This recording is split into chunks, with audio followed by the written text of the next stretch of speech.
tema de hoje é Leí encontra a Liahona. Nós podemos achar essa história em 1 Nefe 16, 10, Mosias 1, 16, 17, Alma 37, 38 a 47. O milagre. Durante sua viagem para o sul através do deserto, Deus guiou Leí e sua comitiva. Ele fez isso através das revelações que este homem profético teve, e também através de meios igualmente milagrosos. Deus ordenou a Leí em uma visão noturna que viajasse, no dia seguinte, para o deserto. Na manhã seguinte, Leí acordou e saiu de sua tenda, e viu no chão a Liahona, uma esfera esmeradamente trabalhada, com 2 agulhas, que indicava o caminho a seguir. 1 Nefe, capítulo 16, versículo 10. Esta esfera milagrosa, com a sua aparência não menos milagrosa, conduziu-os na sua jornada para a terra prometida. No processo, levou-os às partes férteis do deserto, manteve-os a salvo dos inimigos e orientou-os em direção ao seu destino final, desde que fossem dignos e a seguissem com fé. Mosias, capítulo 1, versículos 16 e 17. Panorama. A palavra Liahona foi interpretada pelos comentaristas santos dos últimos dias como uma palavra hebraica, possivelmente com terminação nefita ou egípcia, que significa Jeová é luz. A implicação desse nome, então, é que Jeová é a fonte da luz. Uma sugestão fundamentada em Doutrina e Convênios, seção 88, que nos informa que toda luz vem de Deus e de Cristo. Versículos 6 ao 13. Um texto do livro de Mórmon explica o nome desta forma. Leí acabara de receber a ordem divina para iniciar sua perigosa jornada. A questão que mais lhe pairava na mente, depois de ter recebido aquele chamado, devia ser como encontrar o caminho. Isso deve ter sido um grande problema. Mas ele levantou-se de manhã cedo, determinado a cumprir a ordem dada. Sem dúvida, ele orou a noite toda, pedindo luz e orientação. E, agora, parado na porta da tenda, talvez enquanto os primeiros raios de sol irrompiam através das brumas da manhã, sua atenção é atraída por uma esfera de metal de trabalho esmerado. Ele pega e examina isso, e então, ao perceber que é o guia pelo qual ele estava orando, ele exclama em êxtase: El-Yah-On-A, o que equivale a dizer: este é o deleite de Deus, veio dele. E esse se tornou o nome do curioso instrumento. Leí deu à esfera de metal um nome comemorativo de uma das grandes experiências de sua vida, assim como fizeram aqueles dignos do Antigo Testamento, como podemos ver em Gênesis, capítulo 16, versículos 13 e 14, ou Gênesis, capítulo 27, versículos 7 e 8.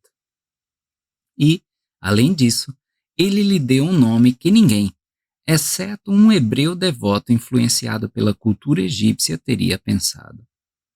Essa não é a evidência mais forte possível da veracidade da parte histórica do livro de Mórmon?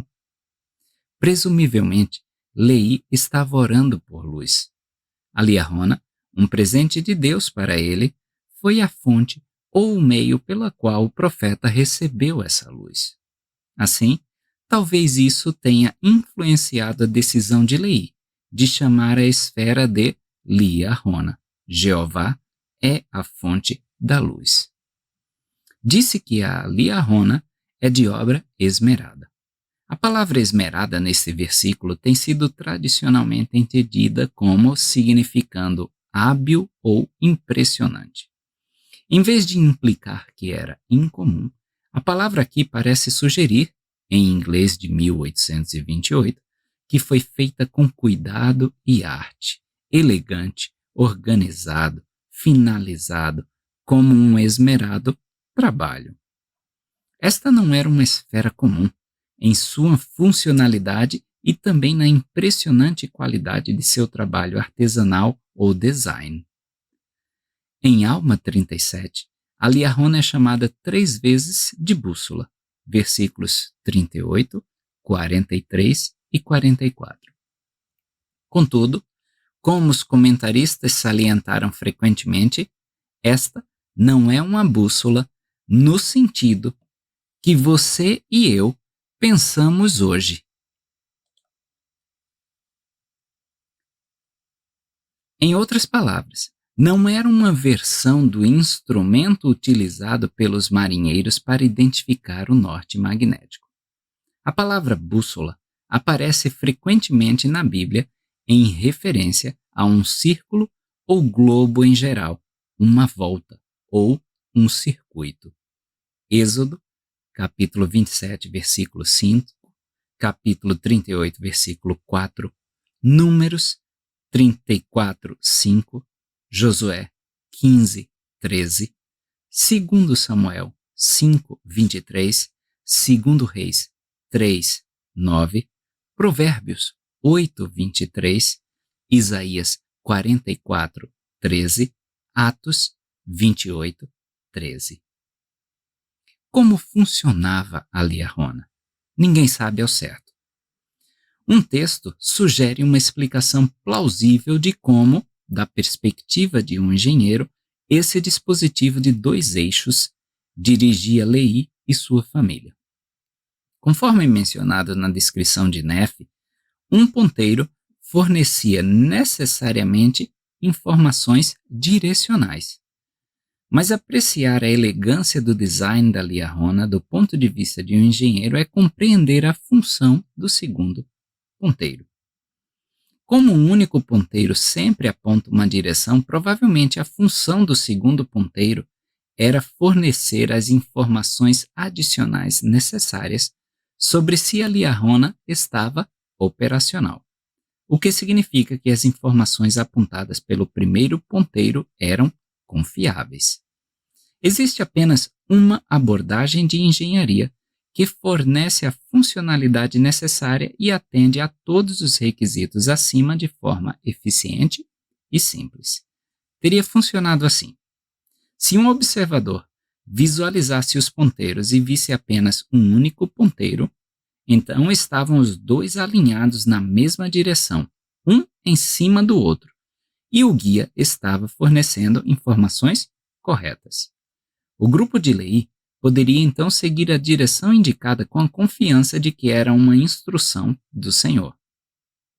Se, por outro lado, os 2 ponteiros estivessem cruzados um com o outro formando um X, então o dispositivo não estava funcionando e as informações apontadas não eram confiáveis.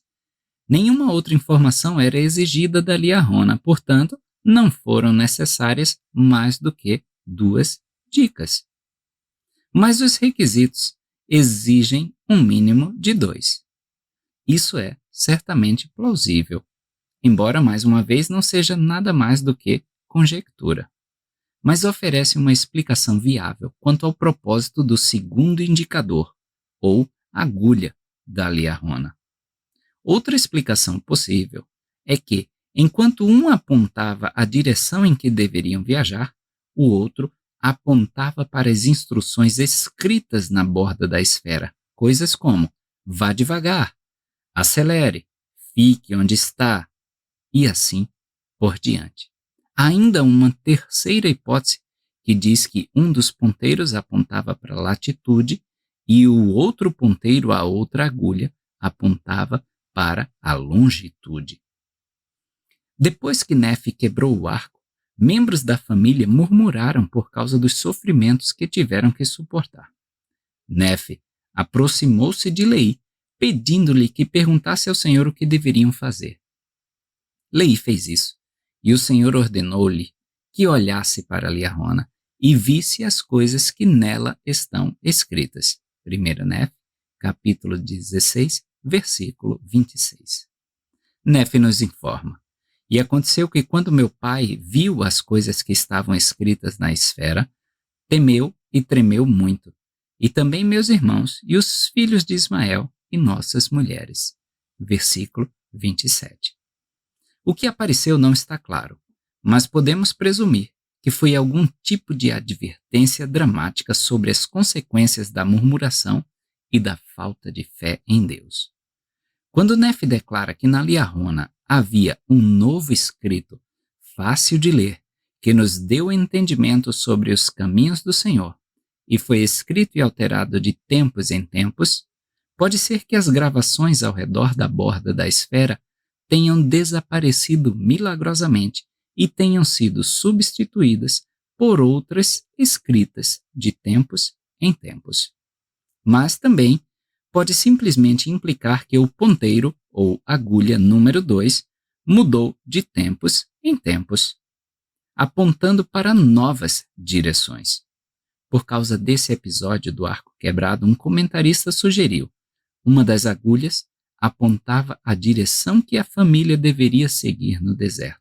A outra apontava a direção que deveriam seguir para buscar comida.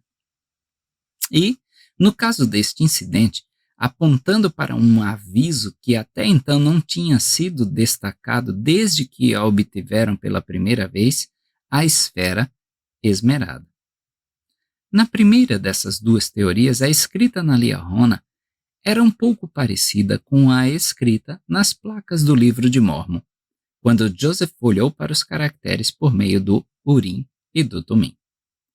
Edward L. Stevenson explicou que as frases apareciam e eram lidas pelo profeta e escritas por Martin, e quando terminava, ele dizia escrito.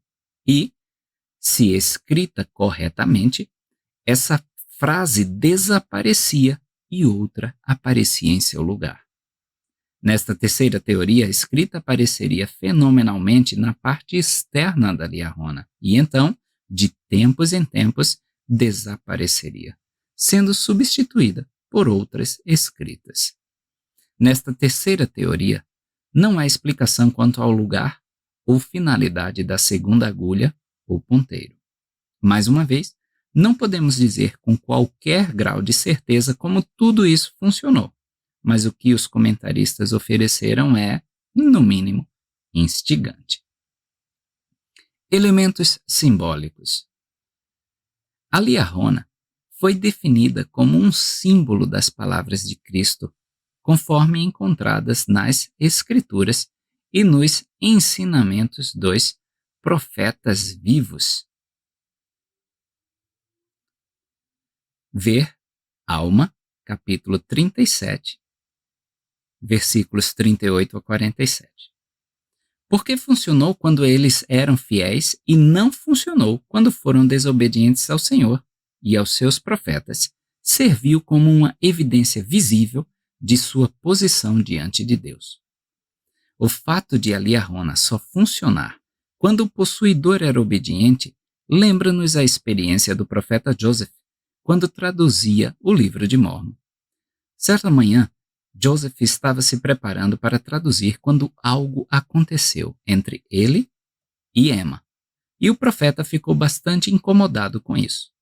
Joseph tentou trabalhar no livro de Mórmon, mas não conseguiu traduzir uma única sílaba. Ele saiu de casa, passou cerca de 1 hora no pomar, suplicando ao Senhor. Voltou para casa e pediu perdão a Emma, e, então, retomou seu trabalho de tradução. Ele descobriu que quando era desobediente, ou mesmo quando se relacionava demais com as coisas terrenas, seria incapaz de prosseguir com a tradução. Qualquer revelação, seja por meio da Liarona, do Urim e Tumim ou da oração pessoal, exige que sejamos obedientes aos princípios e aos sussurros do Espírito Santo. Esse Espírito é frágil e é fácil para as nossas tendências naturais perturbá-lo. Aplicação e alegoria. A liarona é o tipo mais óbvio deste milagre e seu significado é elucidado no próprio livro de Mórmon. Sobre ela, Alma, o filho, explicou que ela foi preparada por Deus, mas só funcionava de acordo com a fé do usuário no Pai e a atenção diligente à própria liarona. Se aqueles que a utilizassem duvidassem de suas instruções ou deixassem de segui-las, ela deixaria de funcionar, e aqueles que a possuíam seriam aflitos. Ver Alma, capítulo 37, versículo 42. Claro, como os milagres da liarona foram realizados por pequenos meios, os nefitas foram preguiçosos e se esqueceram de exercer sua fé e diligência, e então aquelas obras maravilhosas cessaram e não progrediram. Alma, capítulo 37, versículo 41. Nós lemos: Eu desejaria que compreendesseis que essas coisas não deixam de possuir um simbolismo, pois como nossos pais foram negligentes em prestar atenção a essa bússola, ora, essas coisas eram materiais, não prosperaram. O mesmo se dá com as coisas espirituais, pois eis que é tão fácil dar ouvidos à palavra de Cristo que te apontará um caminho reto para a felicidade eterna, como foi para nossos pais dar atenção a essa bússola que lhes apontava um caminho reto para a terra prometida. E pergunto agora, não há nisto um simbolismo? Pois tão certamente quanto esse guia trouxe nossos pais para a terra prometida por terem seguido seu curso, também as palavras de Cristo, se lhe seguirmos o curso, nos conduzirão para além deste vale de tristezas a uma terra de promissão muito melhor. Ó, meu filho, não sejamos negligentes por ser fácil o caminho, pois isso sucedeu com nossos pais, porque assim lhes foi preparado, para que se olhassem, pudessem viver. E a mesma coisa se dá conosco. O caminho está preparado e, se olharmos, poderemos viver para sempre. E agora, meu filho, não deixes de cuidar destas coisas sagradas. Sim, não deixes de confiar em Deus para que vivas. Alma, capítulo 37, versículos 43 a 47. Alma, o filho, deixa claro que a liarona é um tipo, um símbolo das palavras de Cristo, conforme encontradas nas Escrituras e nos ensinamentos dos profetas e apóstolos vivos. Ao segui-las diligentemente, nos guiarão no caminho da vida eterna. Na verdade, elas nos levarão à terra prometida, o reino celestial de nosso Deus. Contudo, a preguiça em relação a essas coisas sagradas certamente nos deixará em trevas e confusão, assim como a preguiça dos nefitas em relação à liarona os deixou em situação semelhante. A fidelidade às palavras de Cristo dadas por meio de seus mensageiros autorizados é a única maneira segura de viver nossas vidas. Recebemos a promessa de ricas bênçãos do Espírito se tivermos fé nelas. Prometem-nos consequências à medida que as negligenciamos. Essa tabela descreve alguns dos simbolismos mais óbvios presentes neste milagre da liarona. Então nós temos a própria liarona, no capítulo 16, versículo 10, e tem como interpretação simbólica Cristo e suas palavras, conforme encontradas nas Escrituras, nos ensinamentos dos profetas vivos, por meio do Espírito, nas bênçãos do sacerdócio, como nosso guia e bússola na vida. O espanto de Leí e a natureza curiosa da liarona, também no versículo 10 do capítulo 16. Deus usa meios simples para realizar sua obra milagrosa. Até mesmo Jesus, segundo o profeta Isaías, no capítulo 53, versículo 2, tinha uma aparência comum que deixava alguns desatentos a quem ele era e ao que viera oferecer. Os ponteiros da liarona, também no versículo 10. A interpretação são as orientações conselhos e sugestões que recebemos por meio de diversas fontes divinamente designadas. A Liahona conduziu os nefitas ao longo do Mar Vermelho, capítulo 16, versículos 14 e 16. Aquilo que é de Deus, aquilo que serve para nos inspirar e dirigir, sempre nos levará às águas vivas. João, capítulo 7, versículos 38 e 39, como uma possível interpretação simbólica. Mais um elemento na narrativa, a Liahona conduziu os nefitas às partes mais férteis, versículo 14 do capítulo 16. Como interpretação, Cristo e seu Espírito sempre fará de nossas vidas férteis, ricas e abençoadas. Eles pediam orientações à esfera, no versículo 24. É um símbolo de invocarmos o Senhor em oração e estudar suas palavras por meio das escrituras, discursos de conferência e assim por diante.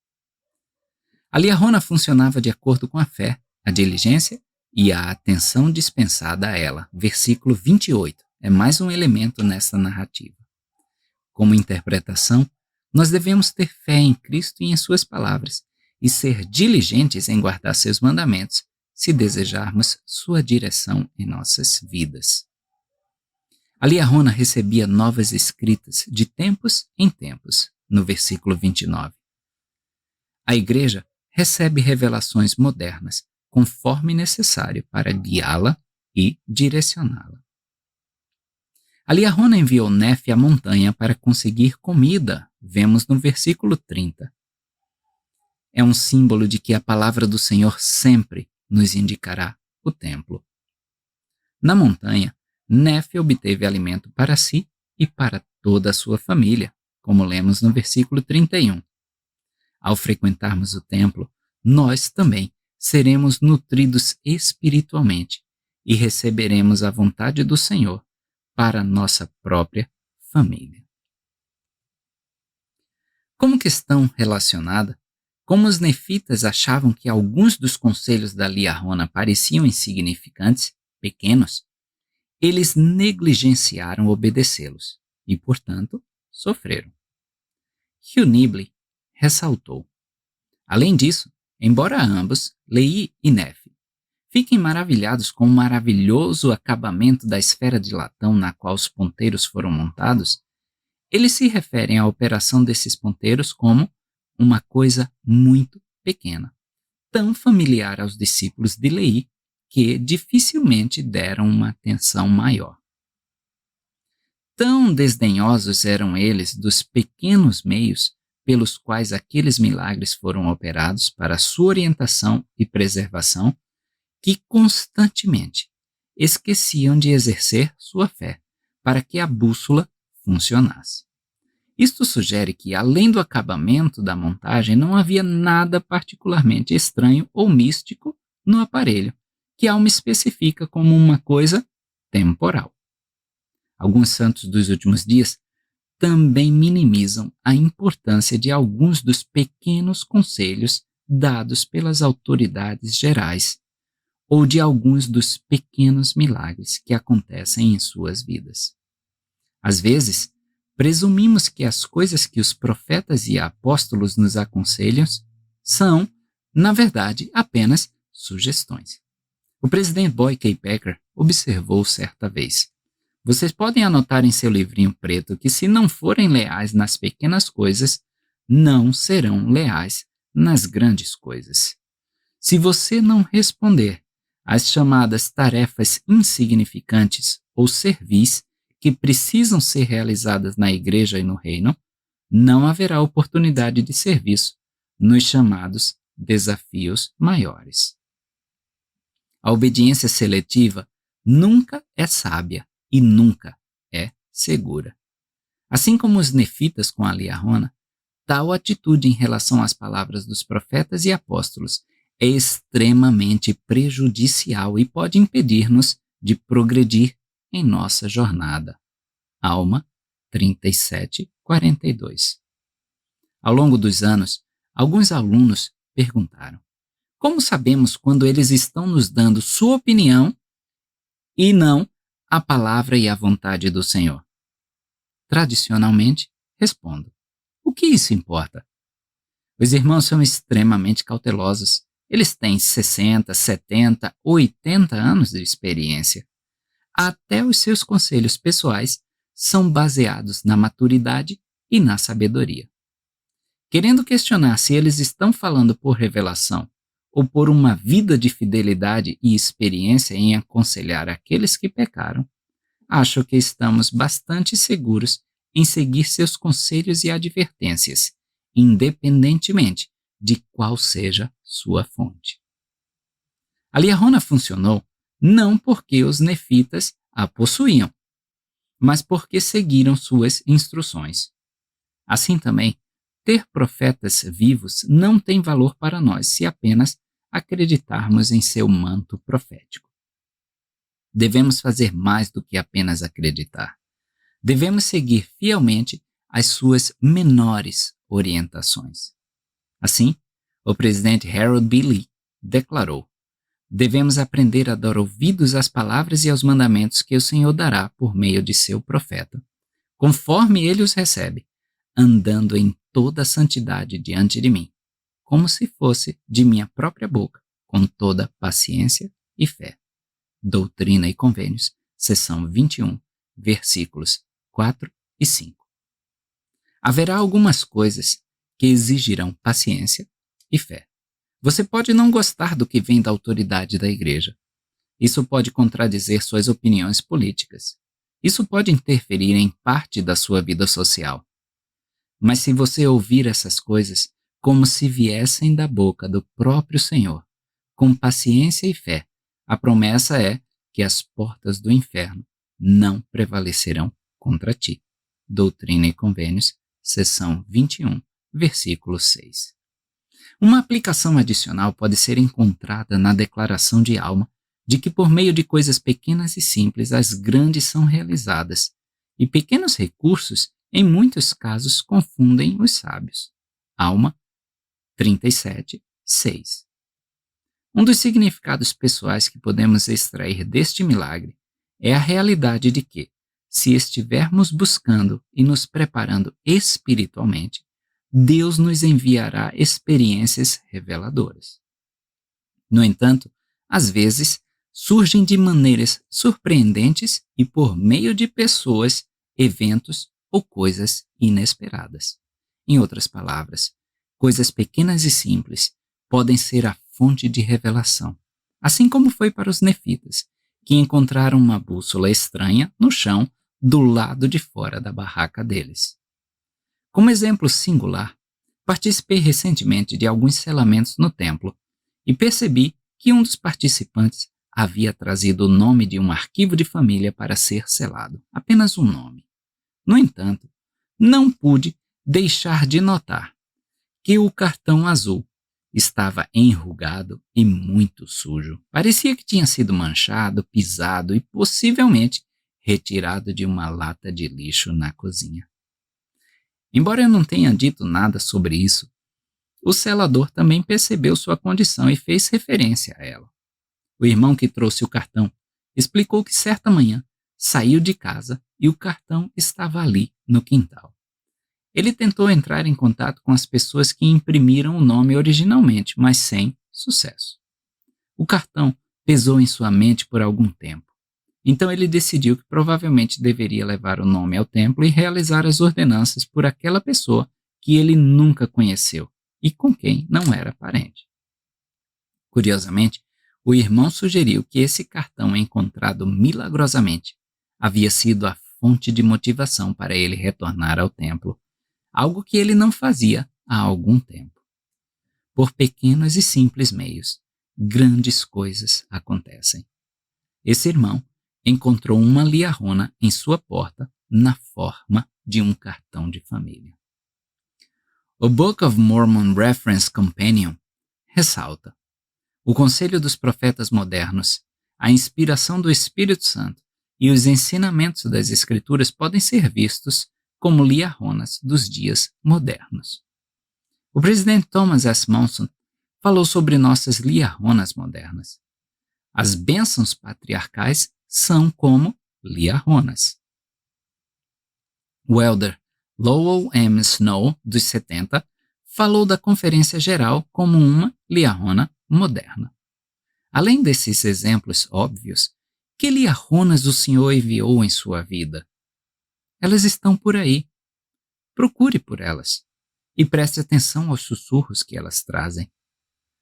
Uma aplicação adicional me vem à mente. Pouco depois de descobrir a liarrona, Nefe pediu ao seu pai que perguntasse ao Senhor onde deveria caçar para obter alimento.